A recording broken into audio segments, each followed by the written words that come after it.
ಡನ್ಸೋ ಸಂಸ್ಥೆಯಲ್ಲಿ delivery boy ಕೆಲಸವನ್ನು ಮಾಡ್ತಾ ಇರುವಂತ ಹೇಗೆ ನಿಂತಿರ್ತಾರಲ್ಲ ಹಾಗೆ ಹಿಂದಕ್ಕೆ ಬಿದ್ದೋಗ್ತಾರೆ.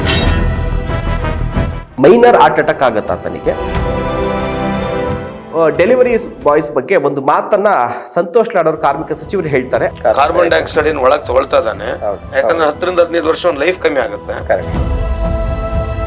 ಸ್ಕೂಟರ್ ಮೇಲೆ ನಿಂತಿದ್ದಾಗಲೇ ಆತನಿಗೆ ಹಾರ್ಟ್ ಅಟ್ಯಾಕ್ ಆಗುತ್ತೆ ಅಂತಂದ್ರೆ ಆತನ ಒತ್ತಡ, ಸ್ಟ್ರೆಸ್ ಏನಿದೆ ಅನ್ನುವಂಥದ್ದು ಗೊತ್ತಾಗುತ್ತೆ. ಯಾವುದೋ ಗಾಡಿಗಳನ್ನ ಚೇಸ್ ಮಾಡ್ಕೊಂಡು ಹೋಗಿ ತಮ್ಮ ಜೀವಕ್ಕೆ ಮಾತ್ರ ಅಪಾಯವನ್ನ ಮಾಡ್ಕೊಬೇಡಿ ಅನ್ನುವಂಥದ್ದು. ಡೆಲಿವರಿ ಬಾಯ್ಸ್ಗಳನ್ನ ಸ್ವಲ್ಪ ರೆಸ್ಪೆಕ್ಟ್ ಮಾಡೋದನ್ನ ನಾವು ಕಲಿಯೋಣ. ಒಂದು ರೆಸ್ಪೆಕ್ಟ್ಫುಲ್ ಆಗಿ ಅವ್ರನ್ನ ನಡೆಸ್ಕೊಂಡ್ರೆ ಅವ್ರಿಗೆ ಅದಕ್ಕಿಂತ ಖುಷಿ ಮತ್ತೊಂದಿಲ್ಲ. ನಮಸ್ಕಾರ, ಸ್ಪೆಷಲ್ ಸ್ಟೋರಿಗೆ ಸ್ವಾಗತ. ನಾನು ಶಿವಪ್ರಸಾದ್ ಮಾಗಡಿ. ಮೊದಲಿಗೆ ನಾನು ನಿಮ್ಮ ಕ್ಷಮೆಯನ್ನ ಕೇಳ್ತೀನಿ. ಯಾಕೆಂದ್ರೆ ಥಂಬ್ನೈಲ್ ಕಂಟೆಂಟ್ ಏನಿದೆ ಅಂದ್ರೆ ಸಿಗ್ನಲ್ನಲ್ಲಿ ಸ್ಕೂಟರ್ ಮೇಲೆ ಇದ್ದಾಗಲೇ ಹಾರ್ಟ್ ಅಟ್ಯಾಕ್, ಇದು ನಮ್ಮ ಹಸಿವು ನೀಗಿಸುವ ಡೆಲಿವರಿ ಬಾಯ್ಸ್ಗಳ ನೋವಿನ ಕತೆ ಅಂತ ಹಾಕಿದ್ದೀನಿ. ಸಾಮಾನ್ಯವಾಗಿ ಈ ಥರ ಥಂಬ್ನೈಲ್ ನೋಡಿದಾಗ ಆ ಡೆಲಿವರಿ ಬಾಯ್ಗೆ ಸಿಗ್ನಲ್ನಲ್ಲಿ ಸ್ಕೂಟರ್ ಮೇಲೆ ಹಾರ್ಟ್ ಅಟ್ಯಾಕ್ ಆಗಿರುವಂಥ ವಿಜುವಲ್ಸ್ ಇವ್ರ ಹತ್ರ ಇದೆ, ಅದನ್ನು ನೋಡಬೇಕು ಅಂತ ನೀವು ಥಂಬ್ನೈಲನ್ನು ಕ್ಲಿಕ್ ಮಾಡಿ ಸ್ಟೋರಿಯನ್ನು ಓಪನ್ ಮಾಡ್ತೀರಾ. ಬಟ್ ಈ ಸ್ಟೋರಿಯಲ್ಲಿ ಆ ವಿಜುವಲ್ಸ್ ನಮ್ಮ ಬಳಿಯಲ್ಲಿ ಇಲ್ಲ. ಬದಲಿಗೆ ಆ ಘಟನೆ ಆಗಿರೋದಕ್ಕೆ ಹೈ ವಿಟ್ನೆಸ್ ಅಂದರೆ ಪ್ರತ್ಯಕ್ಷದರ್ಶಿ, ಪ್ರತ್ಯಕ್ಷ ಸಾಕ್ಷಿ ನಾನೇ. ಇವತ್ತು ಯಥಾ ಪ್ರಕಾರ ನಾನು ಆಫೀಸ್ ಬರುವಂಥ ಸಂದರ್ಭದಲ್ಲಿ ಇವತ್ತು ಅಚಾನಕ್ಕಾಗಿ ನಾನು ಸುಮ್ನಳ್ಳಿ ವೃತ್ತದಿಂದ ಅಂದರೆ ಸುಮ್ನಳ್ಳಿ ಸರ್ಕಲ್ ಇದೆಯಲ್ಲ ಆ ಕಡೆಯಿಂದ ನಮ್ಮ GT ಮಾಲ್ನಲ್ಲಿರುವಂಥ ಮಾಗಡಿ ರೋಡ್ GT ಮಾಲ್ ಅಂತ ನಮ್ಮ ಆಫೀಸ್ ನಾನು ಬರ್ತೀನಿ. ಸಿಗ್ನಲಲ್ಲಿ ಸುಮಾರು 120 ಸೆಕೆಂಡ್ಗಳ ಕಾಲ ಸಿಗ್ನಲ್ ಇರುತ್ತೆ. ಆ ಸಿಗ್ನಲಲ್ಲಿ ನಾನು ಹೋದಂಥ ಸಂದರ್ಭದಲ್ಲಿ ಒಬ್ಬ ಡನ್ಸೋ ಡೆಲಿವರಿ ಬಾಯ್, ಡನ್ಸೋ ಸಂಸ್ಥೆಯಲ್ಲಿ ಡೆಲಿವರಿ ಬಾಯ್ ಕೆಲಸವನ್ನು ಮಾಡ್ತಾ ಇರುವಂಥ ಒಬ್ಬ ವ್ಯಕ್ತಿ ಎಲೆಕ್ಟ್ರಿಕಲ್ ಸ್ಕೂಟರ್ ಮೇಲೆ ಸಿಗ್ನಲಲ್ಲಿ ನಿಂತಿರ್ತಾರೆ. ಸುಮಾರು 9:30, 9:45 ಸಮಯ. ಏಕಾಏಕಿ ಆತ ಹೇಗೆ ನಿಂತಿರ್ತಾರಲ್ಲ ಹಾಗೆ ಹಿಂದಕ್ಕೆ ಬಿದ್ದೋಗ್ತಾನೆ ಅಂದರೆ ಸ್ಕೂಟರ್ ಮೇಲೇನೆ ಮಲಗಿಬಿಡ್ತಾರೆ. ಅಂದರೆ ಮೈನರ್ ಹಾರ್ಟ್ ಅಟ್ಯಾಕ್ ಆಗುತ್ತೆ ಆತನಿಗೆ. ಅಲ್ಲಿ ಇದ್ದಂಥ ಕಾರಲ್ಲಿ ಯಾರೋ ಒಬ್ಬ ಮಹಾನ್ ಭಾವ, ಪಾಪ ಒಳ್ಳೆ ವ್ಯಕ್ತಿ, ಆತ ಮೊದಲಿಗೆ ಬಂದು ಕಾರಿಂದ ಇಳಿದು ಆತನನ್ನು ಹಿಡ್ಕೊಂಡು ಆತನಿಗೆ ಏನು ಪ್ರಥಮ ಚಿಕಿತ್ಸೆ ಅಂದರೆ heart attack, minor heart attack ಆಗಿದೆಯಲ್ಲ, ಆತ ಬರ್ತಾರೆ. ಸಾಕಷ್ಟು ಜನ ಎಲ್ಲ ಬಂದು ಆತನಿಗೆ ಎದೆ ಎಲ್ಲ ಪಂಪ್ ಮಾಡಿ, ಬೆನ್ನೆಲ್ಲ ಇದು ಮಾಡಿ, ಸ್ವಲ್ಪ ನೀರೆಲ್ಲ ಹಾಕಿ ಆತನಿಗೆ ಸ್ವಲ್ಪ ಪ್ರಜ್ಞೆ ಬರೋ ರೀತಿಯಲ್ಲಿ ಒಂದು ಪ್ರಥಮ ಚಿಕಿತ್ಸೆಯನ್ನು ಮಾಡಿ ಸೈಡಿಗೆ ಕರ್ಕೊಂಡು ಹೋಗ್ತಾರೆ. ಅದಾದ ಬಳಿಕ ಆತನನ್ನು ಆಸ್ಪತ್ರೆಗೂ ಕೂಡ ದಾಖಲು ಮಾಡುವಂಥ ಕೆಲಸ ಆಗುತ್ತೆ. ಈ ಸಂದರ್ಭದಲ್ಲಿ ನಾನು ಅಲ್ಲಿರ್ತೀನಿ. ಬಟ್ ಆದರೆ ಯಾವನು ಕೂಡ ನಾನು ಮೊಬೈಲಲ್ಲಿ ಶೂಟ್ ಮಾಡೋದಿಲ್ಲ. ಯಾಕೆಂದರೆ ನಾವೇ ಹೇಳ್ತಾ ಇರ್ತೀವಿ, ಅಪಘಾತಗಳಾದಾಗ ಮೊಬೈಲಲ್ಲಿ ಶೂಟ್ ಮಾಡುವಂಥದ್ದು ಕಾಮನ್ ಆಗಿಬಿಟ್ಟಿದೆ. ಯಾವೂ ಕೂಡ ಮಾಡಬೇಡಿ, ಮೊದಲು ಅವ್ರಿಗೆ ಆಸ್ಪತ್ರೆಗೆ ಸೇರಿಸುವಂಥದ್ದು, ಪ್ರಥಮ ಚಿಕಿತ್ಸೆನ ಮಾಡಿ ಅಂತ ನಾವೇ ಹೇಳ್ತೀವಿ. ನಾವೇ ಶೂಟ್ ಮಾಡೋದು ತಪ್ಪಾಗುತ್ತೆ ಅನ್ನೋಂಥ ಕಾರಣಕ್ಕೆ ನಾನು ಯಾವುದನ್ನು ಕೂಡ ತೆಗೆದಿಲ್ಲ. ಸೊ ಈ ಕುರಿತಾಗಿ ಇವತ್ತು ಒಂದು ಸ್ಟೋರಿಯನ್ನು ಮಾಡ್ತಾ ಇದ್ದೀನಿ. ಇಷ್ಟೇ ಅಲ್ಲ, ಇನ್ನು ಸ್ವಲ್ಪ ಡೀಟೇಲ್ ಆಗಿ ಎಲ್ಲ ಡೆಲಿವರಿ ಬಾಯ್ಸ್ ಯಾರ್ಯಾರಿದ್ದಾರೆ, ಫುಡ್ ಡೆಲಿವರಿ ಆಗಿರ್ಬೋದು, ಗ್ರಾಸರೀಸ್ ಆಗಿರ್ಬೋದು, ವೆಜಿಟೇಬಲ್ಸ್ ಆಗಿರ್ಬೋದು, ಅಥವಾ ಏನಾದ್ರು ಕೊರಿಯರ್ ಆಗಿರುವಂಥದ್ದು, ಅಥವಾ ಪೋಸ್ಟ್ ಮ್ಯಾನ್ಗಳಾಗಿರ್ಬೋದು, ಇದೆಲ್ಲ ಕುರಿತಾಗಿ ಒಂದಷ್ಟು ವಿಚಾರವನ್ನು ನಿಮ್ಮ ಮುಂದೆ ಇಡುವಂಥ ಕೆಲಸವನ್ನು ನಾವು ಮಾಡ್ತಾ ಇದ್ದೀವಿ. ಇದು ಪ್ರತಿಯೊಬ್ಬರು ಕೂಡ ನೋಡಲೇಬೇಕು. ಯಾಕಂದರೆ ಇವತ್ತು ಪ್ರತಿಯೊಬ್ಬರು ಯಾರಲ್ಲ ಒಬ್ಬರಲ್ಲ ಒಬ್ಬರು ಒಂದಲ್ಲ ಒಂದು ರೀತಿಯಲ್ಲಿ ಏನಾದ್ರು ಒಂದು ವಸ್ತುಗಳನ್ನು ನಾವು ತರಿಸ್ತಾನೆ ಇರ್ತೀವಿ. ಹೀಗಾಗಿ ಡೆಲಿವರಿ ಬಾಯ್ಸ್ಗೂ ಮತ್ತು ಜನಸಾಮಾನ್ಯರಿಗೂ ಒಂದು ಬಾಂಡಿಂಗ್ ಇದ್ದೇ ಇರುತ್ತೆ. ಅಂದರೆ ಡೈಲಿ ಅವ್ರನ್ನ ಮೀಟ್ ಆಗುವಂಥ ಒಂದು ವಾಡಿಕೆ ಈಗ ಶುರುವಾಗ್ಬಿಟ್ಟಿದೆ. ಆ ರೀತಿಯಾದಂಥ ಕಾಲದಲ್ಲಿ ನಾವಿದ್ದೀವಿ.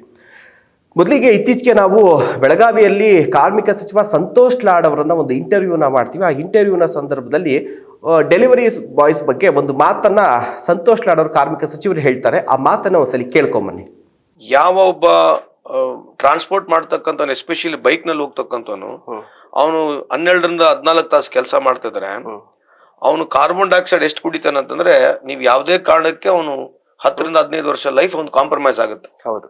ಆ ಸಿಗ್ನಲ್ ಗಳಲ್ಲಿ ನಿಂತ್ಕೊಂಡು KG ಗಟ್ಲೆ ಆ ಕಾರ್ಬನ್ ಡೈಆಕ್ಸೈಡ್ ಒಳಗೆ ತಗೊಳ್ತಾ ಇದ್ದಾನೆ. ನೀವ್ ಎಷ್ಟೇ ದುಡ್ಡು ಕೊಟ್ರು ಕಮ್ಮಿ, ಯಾಕಂದ್ರೆ 10ರಿಂದ 15 ವರ್ಷ ಒಂದು ಲೈಫ್ ಕಮ್ಮಿ ಆಗುತ್ತೆ. ಒಂದು ಆಪ್ ಮಾಡಿದಾರೆ ಅಷ್ಟೇ, ನಾನು ಅವ್ರ ವಿರುದ್ಧವಾಗಿ ಮಾತನಾಡ್ತಿಲ್ಲ. ಆಪ್ ಮುಖಾಂತರ ಅವ್ರ ಬಿಸ್ನೆಸ್ ಇದೆ, ಬಂಡವಾಳ ಇವ್ರದೇ. ಪಾಪ ನಮ್ಮವರೇ ಗಾಡಿ ಹಾಕಬೇಕು. ಯಾವೊಬ್ಬ ಮನುಷ್ಯ ಅವನು KG ಗಟ್ಲೆ ಕಾರ್ಬನ್ ಡೈಆಕ್ಸೈಡ್ ಆ ಸಿಗ್ನಲ್ ಅಲ್ಲಿ ತಗೊಂಡು ನಿಮ್ಗೋಸ್ಕರ ಏನೋ ಇವತ್ತು ಬಿಸ್ನೆಸ್ ಮಾಡಿ ನಿಮಗೆ ಇವತ್ತು 1000 ಕೋಟಿ ವ್ಯಾಪಾರ ಮಾಡ್ಕೊಡ್ತಿದ್ದಾನೆ, ಅಂತವ್ರ ಬಗ್ಗೆ ತಮಗೆ ಕಾಳಜಿ ಇರ್ಲಿ ಅಂತ ತಮ್ಮ ಮುಖಾಂತರ ಮತ್ತೊಮ್ಮೆ ಕೈ ಮುಗಿದು ಕೇಳ್ಕೊಳ್ತೀನಿ. ಓಕೆ, ಕೇಳಿದ್ರಲ್ಲ. ಸೊ ಡೆಲಿವರಿ ಬಾಯ್ಸ್ ನಾವು ಬುಕ್ ಮಾಡ್ತೀವಿ, ಅವರು ತೆಗೆದುಕೊಂಡ್ಬಂದು ನಮಗೆ ಕೊಡ್ತಾರೆ. ಅಷ್ಟೇ ಅಂತಲ್ಲ, ಬಟ್ ಅವರ ಒಂದು ಜೀವನ ಹೇಗಿರುತ್ತೆ ಅನ್ನುವಂಥದ್ದು.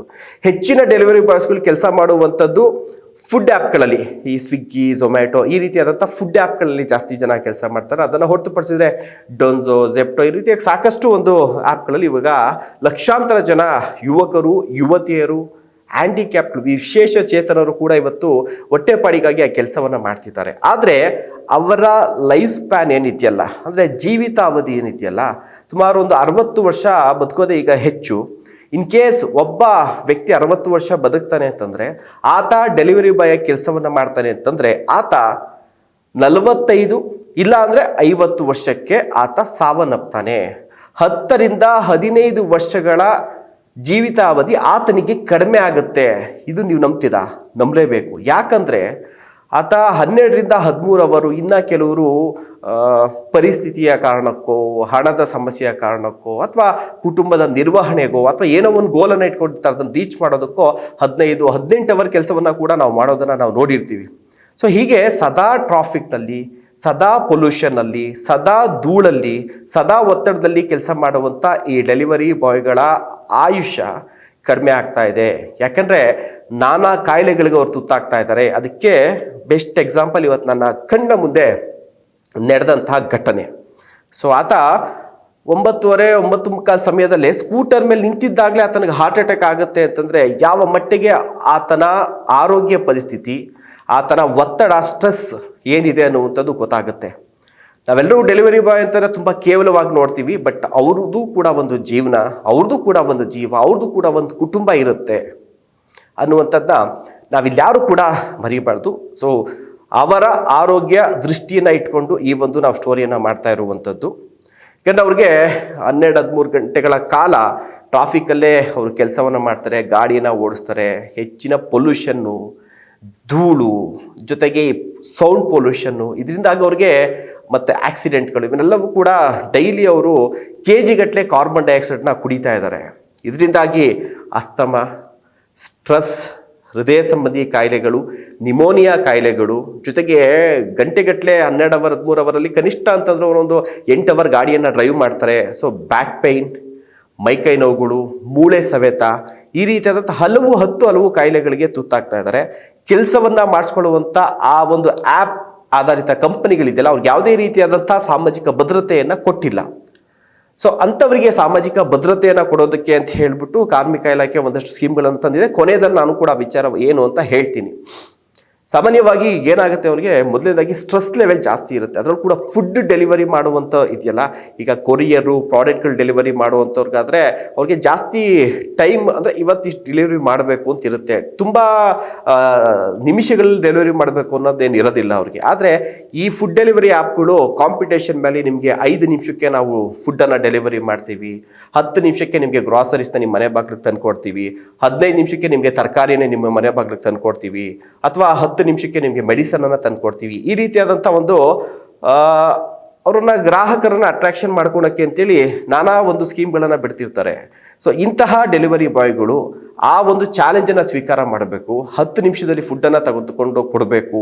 ಕೊಡಲಿಲ್ಲ ಅಂತಂದರೆ ಅವ್ರು ರಿಜೆಕ್ಟ್ ಮಾಡ್ತಾರೆ, ಅಥವಾ ಅವ್ರಿಗೆ ಫ್ರೀಯಾಗಿ ಕೊಡಬೇಕಾಗುತ್ತೆ ಕಸ್ಟಮರ್ಗೆ. ಈ ರೀತಿಯಾದಂಥ ಟಾಸ್ಕ್ ಇರುವಂಥ ಹಿನ್ನೆಲೆಯಲ್ಲಿ ಸಾಕಷ್ಟು ಜನ ಫುಡ್ ಡೆಲಿವರಿ ಮಾಡುವಂಥ ಬಾಯ್ಸ್ಗಳಾಗಿರ್ಬೋದು, ಗರ್ಲ್ಸ್ಗಳಾಗಿರ್ಬೋದು, ತುಂಬ ಒತ್ತಡದಲ್ಲಿ, ತುಂಬ ಟೆನ್ಷನ್ ಇರುತ್ತೆ. ಒಂದು ಅವ್ರಿಗೆ ಯಾವಾಗ ಬೇಕು ತೊಗೊಂಡೋಗಿ ಕೊಟ್ಬಿಡ್ತೀವಿ ಅನ್ನೋಂಥದ್ದು ಒಂದು. ಜೊತೆಗೆ ಗಾಡಿಯನ್ನು ಕೂಡ ತುಂಬ ಸ್ಪೀಡಾಗಿ ಅವರು ಓಡಿಸ್ಕೊಂಡು ಹೋಗ್ತಾರೆ. ಸಾಕಷ್ಟು ನಾನು ನೋಡಿದಂಥ ಸಂದರ್ಭದಲ್ಲಿ ಪ್ರಾಪರ್ ಹೆಲ್ಮೆಟ್ಗಳನ್ನು ಯೂಸ್ ಮಾಡೋದಿಲ್ಲ. ಯಾವುದೋ ಒಂದು 100 ರೂಪಾಯಿ ಹೆಲ್ಮೆಟ್ ಹಾಕ್ಕೊಂಡಿರ್ತಾರೆ, ಇನ್ನು ಕೆಲವರು ಹೆಲ್ಮೆಟ್ ಹಾಕ್ಕೊಂಡೇ ಇರೋದಿಲ್ಲ. ಸೊ ಇಲ್ಲಿ ನಿಮ್ಮ ಸೇಫ್ಟಿಗೆ ಸರ್ಕಾರ ಏನೋ ಮಾಡುತ್ತೆ ಅನ್ನೋದಕ್ಕೆ ಬದಲಿಗೆ ನಿಮ್ಮ ಸೇಫ್ಟಿಯನ್ನು ನೀವು ನೋಡ್ಕೊಬೇಕು. ಈಗ ಈ ಕೆಲಸವನ್ನು ಬಿಟ್ಬಿಡಿ ಅಂತ ಹೇಳೋಕ್ಕಾಗಲ್ಲ. ಹೊಟ್ಟೆಪಾಡು ಜೀವನ ನಡಿಬೇಕು, ಮಾಡ್ತಾ ಇದ್ದೀರಾ ಕೆಲಸವನ್ನು, ಅದರಲ್ಲಿ ಏನೆಲ್ಲ ಒಂದು ಸುರಕ್ಷತೆಗಳನ್ನ ತಾವು ಪಾಲಿಸಬೇಕು ಅನ್ನುವಂಥದ್ದು. ಮೊದಲಿಗೆ ಒಂದು ಒಳ್ಳೆ ಹೆಲ್ಮೆಟನ್ನು ಯೂಸ್ ಮಾಡಿ. ಈ ಹೆಲ್ಮೆಟ್ ಯಾವ ರೀತಿ ಅಂದರೆ ಫುಲ್ಲು ಸೇಫ್ಟಿ ಇರಬೇಕಾದ್ರೆ ತುಂಬ ಸ್ಪೀಡಾಗಿ ಓಡಿಸ್ತಾ ಇರ್ತೀರಾ, ನಿಮಗೆ ಟೈಮ್ ಲಿಮಿಟ್ ಇರುವಂಥ ಕಾರಣಕ್ಕೋಸ್ಕರ. ಹೀಗಾಗಿ ಒಂದು ಒಳ್ಳೆ ಆಕ್ಸಿಡೆಂಟ್ ಆದರೂ ಕೂಡ ಏನು ತಲೆಗೆ ಏಟಾಗದಿರೋಂಥ ಒಂದು ಒಳ್ಳೆ ಹೆಲ್ಮೆಟ್, ಜೊತೆಗೆ ಕಂಪ್ಲೀಟಾಗಿ ಕವರ್ ಆಗುವಂಥ ಹೆಲ್ಮೆಟನ್ನು ಬಳಸ್ಕೊಳ್ಳಿ. ಅಟ್ಲೀಸ್ಟ್ ಅದರಿಂದ ನಿಮಗೆ ಸ್ವಲ್ಪ ಸೌಂಡ್ ಪೊಲ್ಯೂಷನ್ನು, ಜೊತೆಗೆ ಬಹಳ ಪ್ರಮುಖವಾಗಿ ಧೂಳು, ಜೊತೆಗೆ ಈ ಒಂದು ಕಾರ್ಬನ್ ಡೈಆಕ್ಸೈಡ್ ತುಂಬ 100% ಅಲ್ಲಿ 100 ನಾವು ಕಂಟ್ರೋಲ್ ಮಾಡೋಕ್ಕಾಗಲಿಲ್ಲ ಅಂದರೂ ಪೂರ್ಣ ಪ್ರಮಾಣದ ಹೆಲ್ಮೆಟ್ ಇದ್ದರೆ ನಿಮ್ಗೆ ಒಂದಷ್ಟು ಕಂಟ್ರೋಲ್ ಆದರೂ ಆಗುತ್ತೆ, ನಿಮ್ಗೊಂದಷ್ಟು ಆರೋಗ್ಯ ಸಮಸ್ಯೆನಾದರೂ ಅಥವಾ ಇಂಗಾಲ ಅದು ಕಾರ್ಬನ್ ಡೈಆಕ್ಸೈಡ್ ಒಳಗಡೆ ಹೋಗುವಂಥ ಪ್ರಮಾಣ, ಧೂಳು, ಮಣ್ಣು ಇವೆಲ್ಲ ಕಣ್ಣಿಗೆ ಹೋಗುವಂಥದ್ದು, ಮೂಗು ಹೋಗುವಂಥ ಪ್ರಮಾಣ ಕಡಿಮೆ ಆಗುತ್ತೆ. ಅದನ್ನು ರೆಗ್ಯುಲರ್ ಆಗಿ ಯೂಸ್ ಮಾಡಿ. 1 ನಿಮಿಷ 2 ನಿಮಿಷ ಲೇಟ್ ಆದರೂ ಕೂಡ ಅಷ್ಟೇ ಯಾವುದೋ ಗಾಡಿಗಳನ್ನ ಚೇಸ್ ಮಾಡ್ಕೊಂಡು ಹೋಗಿ ತಮ್ಮ ಜೀವಕ್ಕೆ ಮಾತ್ರ ಅಪಾಯವನ್ನು ಮಾಡ್ಕೊಬೇಡಿ ಅನ್ನುವಂಥದ್ದು ಒಂದು ರಿಕ್ವೆಸ್ಟನ್ನು ನಾವಿಲ್ಲಿ ಮಾಡ್ತಾ ಇದ್ದೀವಿ. ಬಹಳ ಪ್ರಮುಖವಾಗಿ ಒಂದು. ಮತ್ತು ಈ ಆ್ಯಪ್ ಸಂಸ್ಥೆಗಳಿದೆಯಲ್ಲ, ಇವರು ಈ ನಿಮ್ಮ ಲಿಮಿಟನ್ನು ಕೊಡ್ತಿರಲ್ಲ, 5 ನಿಮಿಷಕ್ಕೆ ಡೆಲಿವರಿ ಮಾಡಬೇಕು, 10 ನಿಮಿಷಕ್ಕೆ, ಅದನ್ನು ಆದಷ್ಟು ಸ್ವಲ್ಪ ಕಡಿಮೆ ಮಾಡಿದ್ರೆ ಅವರ ಪ್ರಾಣನೂ ಉಳಿಯುತ್ತೆ, ಅವರ ಸ್ಟ್ರೆಸ್ ಲೆವೆಲ್ ಕಮ್ಮಿ ಆಗುತ್ತೆ. ಈ ಸ್ಟ್ರೆಸ್ ಲೆವೆಲಿಂದನೇ ಅವ್ರಿಗೆ ಏನಾಗುತ್ತೆ ಅಂದರೆ BP, ಶುಗರು, ಜೊತೆಗೆ ಹಾರ್ಟ್ ಅಟ್ಯಾಕ್, ಕೊಲೆಸ್ಟ್ರಾಲ್ ಇವೆಲ್ಲವೂ ಕೂಡ ಜಾಸ್ತಿ ಆಗುತ್ತೆ. ಸೊ ಹೀಗಾಗಿ ತಮ್ಮ ಸೇಫ್ಟಿಯನ್ನು ಯಾರೋ ನೋಡ್ಕೊತಾರೆ ಅನ್ನೋದಕ್ಕೆ ಬದಲಾಗಿ ಯಾರು ಡೆಲಿವರಿ ಬಾಯ್ಸ್ ಇದ್ದಾರಲ್ಲ ಅವರು ಕೂಡ ಯೋಚನೆ ಮಾಡಿ. ಇವತ್ತೇನೋ 500 ರೂಪಾಯಿ 600 ರೂಪಾಯಿ ದುಡಿಬೋದು, ಆದರೆ ಅದ್ರ ಜೊತೆಗೆ ನಿಮ್ಮ ಆರೋಗ್ಯ ಕೂಡ ಅಷ್ಟೇ. ಲಾಸ್ಟ್ಗೆ ನೀವು ಇಷ್ಟು ದುಡ್ದಿರೋದು ಕೂಡ ಸೇರಿಸಿದ್ರು ಕೂಡ ಆಸ್ಪತ್ರೆಗೆ ಖರ್ಚು ಮಾಡೋದಕ್ಕೆ ಸಾಲೋದಿಲ್ಲ. ಹೀಗಾಗಿ ಒಂದು ತುಂಬ ಅನಿವಾರ್ಯತೆ ಇದ್ದಂಥ ಸಂದರ್ಭದಲ್ಲಿ ಮಾಡಿ, ಅಥವಾ ಒಂದಿಷ್ಟು ವರ್ಷಗಳ ಕಾಲ ಅಂತ ಮಾಡಿ, ಅದಾದಮೇಲೆ ಆಲ್ಟರ್ನೇಟಿವ್ ಜಾಬ್ಗಳನ್ನು ಹುಡುಕೊಳ್ಳುವಂಥದ್ದು ಬೆಸ್ಟ್ ಆಪ್ಷನ್ ಅಂತ ಹೇಳ್ತೀವಿ. ಕೆಲವ್ರಿಗೆ ಆಪ್ಷನ್ ಇಲ್ಲ ಅಂದರೆ ಮಾಡಲೇಬೇಕಾಗುತ್ತೆ. ನಿಮ್ಮ ಆರೋಗ್ಯವನ್ನು ನೀವು ಆದಷ್ಟು ಕಾಪಾಡಿಕೊಂಡು ಈ ಡೆಲಿವರಿ ಕೆಲಸವನ್ನು ಮಾಡುವಂಥದ್ದು ಒಳ್ಳೆಯದು. ಆಮೇಲೆ ಯಾರೋ ನನಗೆ ಗೊತ್ತಿರೋರೊಬ್ಬರು ಸಜೆಸ್ಟ್ ಮಾಡಿದ್ರು, ಈ ಚಳಿಗಾಲ ಜಾಸ್ತಿ ಇದೆ, ಚಳಿಗಾಲದಲ್ಲಿ ಸ್ವಲ್ಪ ಹಾರ್ಟ್ ಅಟ್ಯಾಕ್ ಆಗುವಂಥ ಪ್ರಮಾಣ ಹೆಚ್ಚಾಗಿದೆ ಅಂತ ನನಗೆ ಯಾರೋ ಹೇಳಿದ್ರು. ಅದಕ್ಕೆ ನೀವು ಚಳಿನಲ್ಲಿ ಏನಾದ್ರು ಹೋಗಬೇಕಾದಾಗ ಸ್ವಲ್ಪ ತುಂಬ ಕವರ್ ಮಾಡ್ಕೊಳ್ಳಿ ಅಂತ ಹೇಳಿದ್ರು. ಸೊ ಅದು ವೈದ್ಯರಿಂದ ಹೇಳಿದ್ದು. ಟೆಕ್ನಿಕಲಾಗಿ ಎಷ್ಟು ಮಟ್ಟಿಗೆ ಗೊತ್ತಿದೆ ಗೊತ್ತಿಲ್ಲ, ಒಟ್ಟಲ್ಲಿ ನನ್ನ ಒಳ್ಳೇದಕ್ಕೆ ಅವ್ರು ಹೇಳಿದ್ದಾರೆ. ನನಗೆ ಗೊತ್ತಿರೋ ನಿಮಗೂ ಕೂಡ ಹೇಳ್ತಾ ಇದ್ದೀನಿ. ಈಗ ತುಂಬ ಚಳಿ ಜಾಸ್ತಿ ಇದೆ, ಬೆಳಗ್ಗೆ ಹೊತ್ತು ಹಿಮ ಬೀಳ್ತಿದೆ. ಸೊ ಬೆಳಗಿನ ಜಾವದೊತ್ತು ನೈಟಲ್ಲಿ ಡೆಲಿವರಿ ಬಾಯ್ ಕೆಲಸ ಮಾಡ್ತಾ ಇರೋದು ಕಂಪ್ಲೀಟಾಗಿ ಈ ಕೋಲ್ಡ್ ಚಳಿಯಿಂದ ಒಂದು ಕವರ್ ಮಾಡ್ಕೊಳೋದಕ್ಕೆ sweater, gloves, hand gloves, helmet, ಟೋಪಿ, ಶೂಸ್ ಈ ಥರದ್ದೆಲ್ಲರೂ ಕೂಡ ಆದಷ್ಟು ಯೂಸ್ ಮಾಡಿ ಅನ್ನೋವಂಥದ್ದು ಕೂಡ ನನ್ನ ಒಂದು ರಿಕ್ವೆಸ್ಟ್. ಇದೆಲ್ಲ ಹೊರತುಪಡಿಸಿದ್ರೆ ಕೊನೆಯದಾಗಿ ನಮಗೆ, ಅಂದರೆ ನಾನು ನಿಮ್ಗೆ ಹೇಳ್ತಿದ್ದೆ, ನಾನು ಕೂಡ ಅದರಲ್ಲಿ ಒಬ್ಬ, ಡೆಲಿವರಿ ಬಾಯ್ಸ್ಗಳನ್ನ ಸ್ವಲ್ಪ ರೆಸ್ಪೆಕ್ಟ್ ಮಾಡೋದನ್ನ ನಾವು ಕಲಿಯೋಣ. ಈಗ ಬರ್ತಾರೆ, ತೊಗೊಬಂದು ಕೊಡ್ತಾರೆ, ಯಾವ ರೀತಿಯಾಗಿ ನೆಡ್ಸ್ಕೊಂತಾರೆ ಅಂತ ನಾವು ನೋಡಿದ್ದೀವಿ. ಎಷ್ಟೋ ವಿಡಿಯೋಸ್ಗಳು ವೈರಲ್ ಆಗ್ತಾ ಇರ್ತವೆ, ನೀವು ನೋಡಿರ್ತೀರಿ. ಮಳೆ ಬರ್ತಾ ಇರುತ್ತೆ, ಬಟ್ ಆದರೂ ಕೂಡ ಅವ್ರು ಮಳೆನಲ್ಲಿ ನೆನ್ಕೊಂಡೇ ಫುಲ್ ಆರ್ಡರನ್ನು ತೆಗೆದುಕೊಂಡು ಹೋಗ್ತಾ ಇರ್ತಾರೆ, ಸಿಗ್ನಲಲ್ಲಿ ನಿಂತಿರ್ತಾರೆ. ಈ ರೀತಿಯಾದಂಥ ಘಟನೆಗಳು, ಅಥವಾ ಟ್ರಾಫಿಕ್ ಜಾಮ್ ಆಗಿದ್ದರೆ ಗಾಡಿ ನಿಲ್ಲೋ ಸೈಡಲ್ಲಿ ನಿಲ್ಲಿಸ್ಬಿಟ್ಟು ಓಡೋಗಿ ಅವ್ರಿಗೆ ಡೆಲಿವರಿ ಮಾಡ್ತಾ ಇರ್ತಾರೆ. ಸೊ ಲೇಟ್ ಆಯಿತು ಅಂತೇಳಿ ಅವ್ರ ಮೇಲೆ ಹಲ್ಲೆ ಮಾಡಿರುವಂಥ ಒಂದು ವಿಚಾರಗಳನ್ನು ಕೂಡ ನಾವು ಗಮನಿಸಿದ್ದೀವಿ. ಸೊ ನಾವು ಅವ್ರಿಗೊಂದು 20-30 ರೂಪಾಯಿ ಟಿಪ್ಸ್ ಕೊಡ್ಬೋದೇನೋ, ಅದು ಬಿಡಿ, ಅದರಿಂದ ಅವ್ರು ಖುಷಿ ಪಡ್ತಾರೋ ಇಲ್ವೋ. ನೀವು ಅವ್ರು ಬಂದಂಥ ಸ್ಥಳದಲ್ಲಿ ನೀವು ಅವ್ರನ್ನ ಸರ್ ಅಂತ ಕರೀಲಿಲ್ಲ ಅಂದ್ರೂ ಪರವಾಗಿಲ್ಲ, ಅವ್ರು ಅದನ್ನು ಎಕ್ಸ್ಪೆಕ್ಟು ಮಾಡಲ್ಲ. ಒಂದು ಪ್ರೀತಿಯಿಂದ ಅವ್ರ ಹೆಸರು ಏನು ಅಂತ ಗೊತ್ತಿರುತ್ತೆ, ಅದರಲ್ಲಿ ಗೊತ್ತಾಗಿರುತ್ತೆ. ಅಟ್ಲೀಸ್ಟ್ ಅವ್ರಿಗೊಂದು ರೆಸ್ಪೆಕ್ಟ್ ಕೊಟ್ಟು ಅವ್ರಿಗೊಂದು ಫುಡ್ಡನ್ನು ನಿಮಗೆ ಹೊಟ್ಟೆ ಹಸ್ತಂಥ ಸಂದರ್ಭ, ನೀವೆಲ್ಲೋ 12 ಗಂಟೆನಲ್ಲಿ ಎಲ್ಲೋ ಕುಡಿದು ಟೈಟಾಗಿ ಊಟ ಬೇಕು ಅಂತ ಆರ್ಡ್ರ್ ಮಾಡಿದ್ರು ಕೂಡ ಯಾವುದೋ ಒಂದು, ನೀವು ಎಲ್ಲಿರ್ತೀರೋ, ನೀವು ಯಾರು, ನೀವು ಬಂದಾಗ ನೀವು ಅವ್ರಿಗೇನಾದರೂ ಕೂಡ ಹೊಡೆದು ನೀವೇನಾದ್ರು ಕಿತ್ಕೋಣ ಅಂತವ್ರೋ ಯಾರು ಏನೂ ಗೊತ್ತಿರಲ್ಲ, ಯಾವುದೋ ಒಂದು ಮೂಲೆಗೆಲ್ಲ ತೆಗೆದುಕೊಟ್ಟು 12 ಗಂಟೆ ನಿಮ್ಮ ಹಸುವನ್ನು ನೀಗಿಸುವಂಥ ಈ ಡೆಲಿವರಿ ಬಾಯ್ಸ್ಗೆ, ಡೆಲಿವರಿ ಗರ್ಲ್ಸ್ಗೆ ಒಂದು ಥ್ಯಾಂಕ್ಸ್ ಅಂತ ಹೇಳಿ ಸಾಕು, ಬೇರೆ ಏನೇನು ಬೇಡ. ಒಂದು ಥ್ಯಾಂಕ್ಸ್ ಅಂತ ಹೇಳಿ, ನೀವು ಟಿಪ್ಸ್ ಕೊಡಲಿಲ್ಲ, ಒಂದು ರೆಸ್ಪೆಕ್ಟ್ಫುಲ್ಲಾಗಿ ಅವ್ರನ್ನ ನಡೆಸ್ಕೊಂಡ್ರೆ ಅವ್ರಿಗೆ ಅದಕ್ಕಿಂತ ಖುಷಿ ಮತ್ತೊಂದಿಲ್ಲ ಅಂತ ಹೇಳ್ತಾ, ಜೊತೆಗೆ ಇವ್ರಿಗೆ ಯಾವುದೇ ರೀತಿಯಾದ ಒಂದು ಸಾಮಾಜಿಕ ಭದ್ರತೆ ಅನ್ನುವಂಥದ್ದು ಇರಲಿಲ್ಲ. ಈಗ ಕಾರ್ಮಿಕ ಇಲಾಖೆ ಅಡಿಯಲ್ಲಿ ಇವರನ್ನು ಕೂಡ ಪರಿಗಣಿಸಿ ಅವ್ರಿಗೆ ಒಂದಷ್ಟು ಕಾರ್ಮಿಕ ಇಲಾಖೆ ಅಡಿಯಲ್ಲಿ ಏನು ಫೆಸಿಲಿಟಿಗಳು ಕಾರ್ಮಿಕರಿಗಿದೆಯಲ್ಲ, ಅವ್ರಿಗೆ ಆಕ್ಸಿಡೆಂಟ್ ಆಯಿತು ಅಂತಂದರೆ ಏನಾದ್ರು ಆಸ್ಪತ್ರೆಯ ವೆಚ್ಚಗಳಾಗಿರ್ಬೋದು, ಅಥವಾ ಡೆತ್ ಏನಾದ್ರು ಆಯಿತು ಅಂತಂದರೆ ಅವ್ರಿಗೆ ಒಂದು ಕುಟುಂಬಕ್ಕೆ ಒಂದಿಷ್ಟು ಅಮೌಂಟ್ ಬರುವಂಥದ್ದು, ಅಥವಾ ಈ ಥರ ಅವರ ಮಕ್ಕಳಿಗೆ ಏನಾದರೂ ಕೂಡ ಸ್ಕಾಲರ್ಶಿಪ್ ಬರುವಂಥ, ಹೀಗೆ ಸಾಕಷ್ಟು ಒಂದು ಯೋಜನೆಗಳಿಗೆ ಇವ್ರನ್ನೂ ಕೂಡ ಪರಿಗಣಿಸಿದ್ದಾರೆ ಇವಾಗ ಮಾನ್ಯ ಸಂತೋಷ್ ಲಾಡ್ ಅವರು, ಕಾರ್ಮಿಕ ಸಚಿವರು. ಹೀಗಾಗಿ ತಾವು ಕೂಡ ಈ ಯೋಜನೆನ ಪಡ್ಕೊಂಡ್ರೆ, ಸೊ ಯಾವುದೇ ಸಾಮಾಜಿಕ ಭದ್ರತೆ ನಿಮ್ಗೆ ಇಲ್ದಿರೋಂಥ ಸಂದರ್ಭದಲ್ಲಿ ಒಂದಷ್ಟು ಕಾರ್ಮಿಕ ಇಲಾಖೆಯಿಂದ, ಸರ್ಕಾರದಿಂದ ಒಂದಷ್ಟು ನಿಮ್ಗೆ ಏನಾದ್ರು ಕೂಡ ನೆರವು ಅಂತ ಸಿಕ್ಕುತ್ತೆ. ಕಷ್ಟ ಕಾಲಕ್ಕೆ ಅದು ಬೇಕಾಗುತ್ತೆ. ಒಂದು ಜೊತೆಗೆ ಆದಷ್ಟು ಒಂದು ಹೆಲ್ತ್ ಇನ್ಸೂರೆನ್ಸ್ಗಳನ್ನ ಸಾಧ್ಯ ಆದರೆ, ನಿಮ್ಗೆ ಕಷ್ಟ ಆಗುತ್ತೆ ಗೊತ್ತು, ಯಾಕೆಂದರೆ ವರ್ಷಕ್ಕೆ ಇಷ್ಟು ಒಂದು 25, 30, 40 ಸಾವಿರ ಕಟ್ಟಬೇಕಾಗುತ್ತೆ. ಬಟ್ ಜೀವಕ್ಕಿಂತ ಏನು ದೊಡ್ಡದಲ್ಲ, ಯಾಕಂದ್ರೆ ನಾಳೆ ಏನಾದ್ರು ಒಂದು ಆಕ್ಸಿಡೆಂಟ್ ಆಗಿ ನೀವೇನಾದ್ರು ಆಸ್ಪತ್ರೆಗೆ ಅಡ್ಮಿಟ್ ಆದರೆ ಮಿನಿಮಮ್ ಒಂದು 5 ರಿಂದ 10 ಲಕ್ಷ ಖರ್ಚಾಗುತ್ತೆ. ಹೀಗಾಗಿ ಅಷ್ಟು ಖರ್ಚು ಮಾಡೋ ಬದಲಿಗೆ ಅಟ್ಲೀಸ್ಟ್ ಒಂದು ಮಿನಿಮಮ್ ಒಂದು 3 ರಿಂದ 5 ಲಕ್ಷ ರೂಪಾಯಿ ಇನ್ಸೂರೆನ್ಸ್, ಹೆಲ್ತ್ ಇನ್ಸೂರೆನ್ಸ್ನ ನೀವು ಮಾಡಿಸ್ಕೊಂಡ್ರೆ ನಿಮಗೆ ಕಷ್ಟ ಕಾಲಕ್ಕೆ ಬರುತ್ತೆ ಅಂತ ಹೇಳ್ತಾ, ಸೊ ಎಲ್ಲ ರಾಜ್ಯದಲ್ಲಿರುವಂಥ ಎಲ್ಲ ಡೆಲಿವರಿ ಬಾಯ್ಸ್ ಆಗಿರ್ಬೋದು, ಗರ್ಲ್ಸ್ ಆಗಿರ್ಬೋದು, ಫುಡ್ ಡೆಲಿವರಿ ಆಗಿರ್ಬೋದು, ಗ್ರಾಸರೀಸ್ ಆಗಿರ್ಬೋದು, ವೆಜಿಟೇಬಲ್ಸ್ ಆಗಿರ್ಬೋದು, ಅಥವಾ ಕೊರಿಯರ್ನ ಡೆಲಿವರಿ ಮಾಡುವಂಥವ್ರಾಗಿರ್ಬೋದು, ಅಥವಾ ಪೋಸ್ಟ್ ಕಾರ್ಡ್ಗಳನ್ನ ಪೋಸ್ಟ್ ಮ್ಯಾನ್ಸ್ ಆಗಿರ್ಬೋದು, ಎಲ್ಲರೂ ಒಂದೇ ಕೆಲಸ, ಬಟ್ ಒಂದೊಂದು ಒತ್ತಡ ಒಂದೊಂದು ಥರ ಇರುತ್ತೆ. ಬಟ್ ಎಲ್ರಿಗೂ ಕೂಡ ಆರೋಗ್ಯ ಸಮಸ್ಯೆ, ಸ್ಟ್ರೆಸ್ ಅನ್ನೋದಿದ್ದೇ ಇರುತ್ತೆ. ನಿಮ್ಮೆಲ್ರಿಗೂ ಕೂಡ ಈ ಸ್ಟೋರಿಯನ್ನು ನಾವು ನಮ್ಮ ನ್ಯಾಷನಲ್ ಟಿವಿಯಿಂದ ಡೆಡಿಕೇಟ್ ಮಾಡ್ತಾ ಇದ್ದೀವಿ. ಆದಷ್ಟು ಇದನ್ನ ನೋಡಿ, ಇದನ್ನು ನೋಡಿದ ಮೇಲೆ ಅಟ್ಲೀಸ್ಟ್ ಡೆಲಿವರಿ ಬಾಯ್ಸ್ಗಳು ತಮ್ಮ ಆರೋಗ್ಯದ ಬಗ್ಗೆ, ತಮ್ಮ ಕುಟುಂಬ ನಿಮ್ಮನ್ನೆಲ್ಲ ನಂಬ್ಕೊಂಡಿರ್ತಾರೆ. ನೀವು ಸ್ವಲ್ಪ ನಿಮ್ಮ ಆರೋಗ್ಯದ ಬಗ್ಗೆ ಕಾಳಜಿನ ವಹಿಸಿ.